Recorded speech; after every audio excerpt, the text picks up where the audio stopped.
জগন্নাথ বিশ্ববিদ্যালয় আজকে ডি ইউনিটের ভর্তি পরীক্ষায় আমার দেয়া সাজেশন থেকে কতগুলো প্রশ্ন কমন এসেছে আমি তোমাকে দেখাই দিচ্ছি। এই ভিডিওর কমেন্ট বক্সে আমি আমার সাজেশনের লিংকটা দিয়ে দিব, তোমরা সেখান থেকে মিলাই দেখতে পারো যে কতগুলা প্রশ্ন আমার সাজেশন থেকে ভাইয়া কমন এসেছে।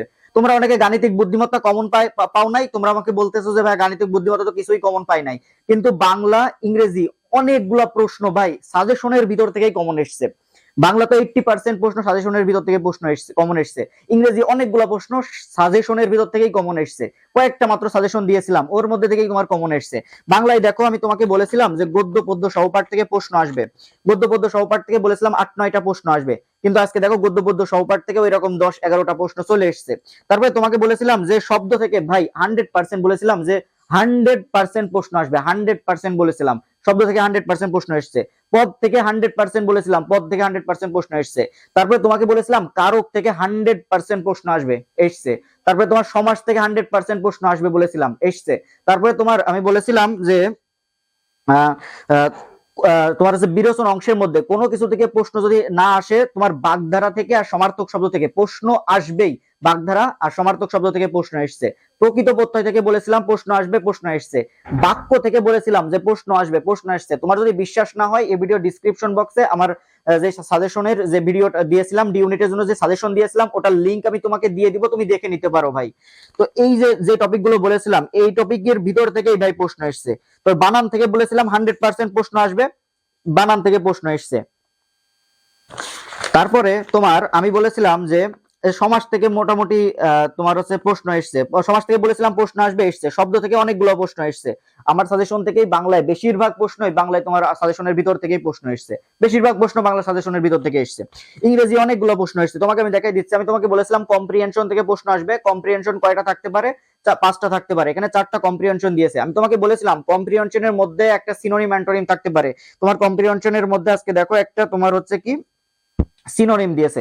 তারপর আমি তোমাকে বলেছিলাম একটা ওয়ার্ড দেবে, সেই ওয়ার্ডটা তোমার প্যাসেজের মধ্যে থাকবে, সেই প্যাসেজ সম্পর্কে প্যাসেজটা ভালো করে পড়বা, পড়ে ওই ওয়ার্ডটা সম্পর্কে তুমি কি বুঝলে সেটা তুমি অ্যানসার করবা। আমি ট্রানজেকশন দিয়ে তোমাকে উদাহরণ দিয়েছিলাম, আজকে হিউম্যানিটি এখানে তোমার হচ্ছে দিয়েছে।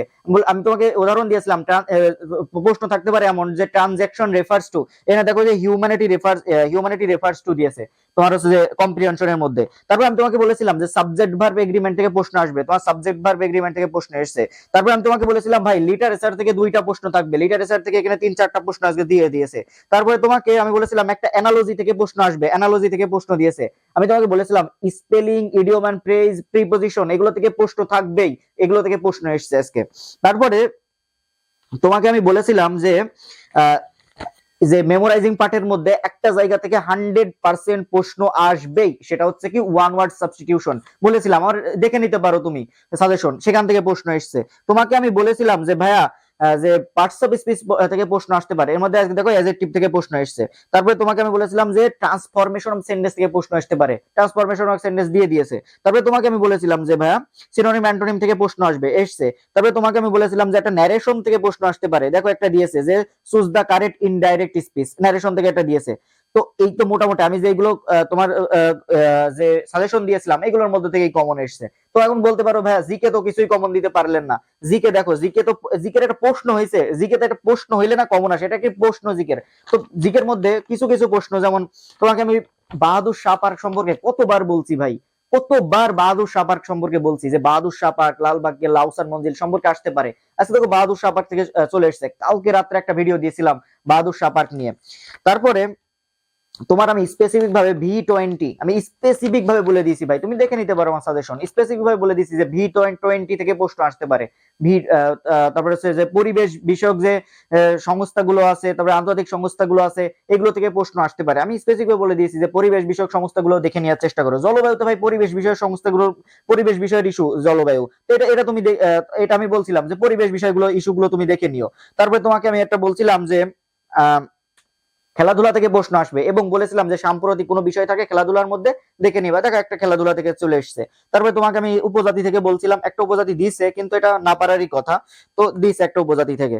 তো এটা মোটামুটি আমি তোমাকে বলছিলাম যে তথ্য প্রযুক্তি থেকে প্রশ্ন আসবে, দেখো একটা এসছে যে ন্যাচারাল ল্যাঙ্গুয়েজ প্রসেসিং টুল নয় কোনটি। এটা একটা তথ্য প্রযুক্তি থেকে দিয়েছে। আমি তোমাকে বলছিলাম সংবাদ মাধ্যম, গণমাধ্যম, পত্র পত্রিকা এগুলো থেকে একটা প্রশ্ন আসবে, এসছে। এই তো মোটামুটি সাধারণ জ্ঞান কয়েকটা প্রশ্ন কমন এসছে, কিন্তু বাংলা ইংলিশ মোটামুটি তো ভালোই সাজেশনের মধ্যে থেকে কমন এসছে। আর গাণিতিক বুদ্ধিমত্তা তো প্রশ্নই করে নাই ভাই, 5টা প্রশ্ন করেছে। যদি এরকম 15-16টা প্রশ্ন করতো তাহলে অবশ্যই আমার গাণিতিক বুদ্ধিমত্তার ইয়ে থেকে কমন থাকতো। তোমরা অনেকে বলতেছো ভাই গাণিতিক বুদ্ধিমত্তা কমন পেলাম না। ভাই আমি তোমাদের জন্য, আমরা প্রায় 5-6 হাজার স্টুডেন্টকে আমরা গাণিতিক বুদ্ধিমত্তা, তবে জগন্নাথ বিশ্ববিদ্যালয় বি এবং ডি ইউনিটের পিডিএফ দিয়েছি, আইকিউ এর পিডিএফ দিয়েছি, রাজশাহী ইউনিভার্সিটি স্টুডেন্টের পিডিএফ দিয়েছি। প্রত্যেকটা স্টুডেন্টের ইনবক্সে গিয়ে গিয়ে আমরা পিডিএফ গুলো তোমাদের দিয়েছি। তোমরা অনেকেই কোর্স করেছো গাণিতিক বুদ্ধিমত্তার, বই কিনেছো, তারপরেও কমন পাও নাই। আর আমরা তোমাদের পিডিএফ গুলো দিয়েছি গাণিতিক বুদ্ধিমত্তার জন্য। তোমাদের জন্য এই বইটা আমি কিনছি, এই বইটা কিনে তোমার এই বইটার থেকে পিডিএফ তৈরি করে তোমাদের সবাইকে দিয়েছি, যাতে তোমরা গাণিতিক বুদ্ধিমত্তা ভালো করতে পারো। গাণিতিক বুদ্ধিমত্তা কমন পাইলাম না, তাইলে আর কিছু বলার নেই ভাই। যাই হোক, বি ইউনিটের জন্য যদি কারো পিডিএফ লাগে, তোমাদের সামনে বি ইউনিটে ভর্তি পরীক্ষা, বি ইউনিটের জন্য সর্বোচ্চ হেল্প করবো ভাইয়া। আমার কোনো এখানে কোনো ইয়া নেই। বি ইউনিটের জন্য তোমাকে সর্বোচ্চ হেল্প করব, রাজশাহী ইউনিভার্সিটির জন্য সর্বোচ্চ হেল্প করব। রাজশাহী ইউনিভার্সিটির এই ইউনিটের পিডিএফ যদি কারোর লাগে ইনবক্স করো। তারপরে বি ইউনিটের যদি পিডিএফ লাগে জগন্নাথ বিশ্ববিদ্যালয়ের ইনবক্স করো। আমি তোমাদের জগন্নাথ বিশ্ববিদ্যালয় বি, রাজশাহী ইউনিভার্সিটির এ ইউনিটের পিডিএফ দিব। গুচ্ছবর্তী পরীক্ষা আছে, গুচ্ছবর্তী পরীক্ষার পিডিএফ গুলো দিব। আর ভাবতেছি যে এখানে ফ্রি এক্সাম নেব, ফ্রি এক্সাম গুলো দিতে পারো। তো ভাই আমি তো কমন দেখাই দিলাম তোমাদের, একটু পরে কাট মার্ক বলে দিব। সেই কাট মার্ক অনুযায়ী তোমার হইতে পারে একটা প্রেডিকশন তোমাকে দিয়ে দিব, ওই কাট মার্ক অনুযায়ী ইনশাল্লাহ তোমার চান্স হয়ে যাবে। তো ভাই দেখা হবে পরবর্তী ভিডিওতে, ততক্ষণ সবাই ভালো থাকো। আসসালামু আলাইকুম।